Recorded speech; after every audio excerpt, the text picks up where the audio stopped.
So ఈ phone tapping వ్యవహారంలో చూసుకుంటే ఆల్రెడీ అరెస్ట్ అయిన వాళ్ళందరూ కూడా బయటకు వస్తూ ఉన్నారు. మొన్న ప్రదీప్ రావు అంటేనే క్లియర్గా బయటకు రావడం జరిగింది, బెయిల్ పైన బయటకు రావడం జరిగింది. అంతకుముందుకు భుజంగరావు రావడం జరిగింది.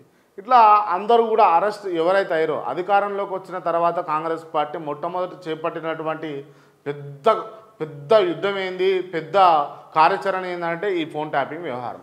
ఈ ఫోన్ ట్యాపింగ్ వ్యవహారంలో అంటే మీరు నిజంగానే జరిగి ఉంటే ఎవరి వల్ల జరిగింది, ఎందుకోసం జరిగింది అని అన్నది తేల్చి చెప్పేసి మీరు పెద్ద తలకాయలను అరెస్ట్ చేయాలి. ఇట్లా ఈ పిఏలను అరెస్ట్ చేయడము, లేకపోతే ఈ బుడ్డోళ్ళని అరెస్ట్ చేయడం ఎంతవరకు కరెక్ట్ అనేది ఒక్కసారి ప్రభుత్వం ఆలోచన చేయాలి.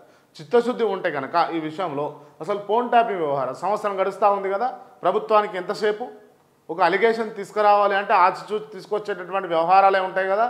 అయినా కూడా ఇంత ఈజీగా ఫోన్ ట్యాపింగ్ వ్యవహారాన్ని కళ్ళ ముందు పెట్టి ఆ రోజు పత్రికలు అన్నింటిలో కూడా ఈవెన్ ఏది ఆంధ్రజ్యోతి అయితే అసలు వదిలిపెట్టలేడ కూడా ప్రతిరోజు ఒక 30 రోజుల దాకా అవే వార్తలు, ఫోన్ ట్యాపింగ్ వ్యవహారం, ఫోన్ ట్యాపింగ్ చేసారు, హార్డ్ డిస్కులన్నీ తీసుకుపోయి ఈ నాగోలు నాలాలు వేసారు, నాగోలు మూసీలు వేసారు అని చెప్పేసి విచ్చలవిడి రాతలు రాసిరు, విచ్చలవిడిగా మాట్లాడారు. మరి పూర్తి స్థాయి ఆధారాలు దొరకపోయి ఉండొచ్చు అంటారా? ప్రజలారా మీరే చెప్పండి. పూర్తి స్థాయిలో ఆధారాలు లేకపోయిన కారణం చేతనే మరి నన్ను అరెస్ట్ చేసిరా? ఇందులో ఇంకా పెద్ద తలకాయల అంశాలు కావచ్చు, పెద్ద తలకాయలు ఎవరున్నాయని కూడా తెలిసే ఉండాలి కదా. చేస్తే వాళ్ళని అరెస్ట్ చేయాలి కదా.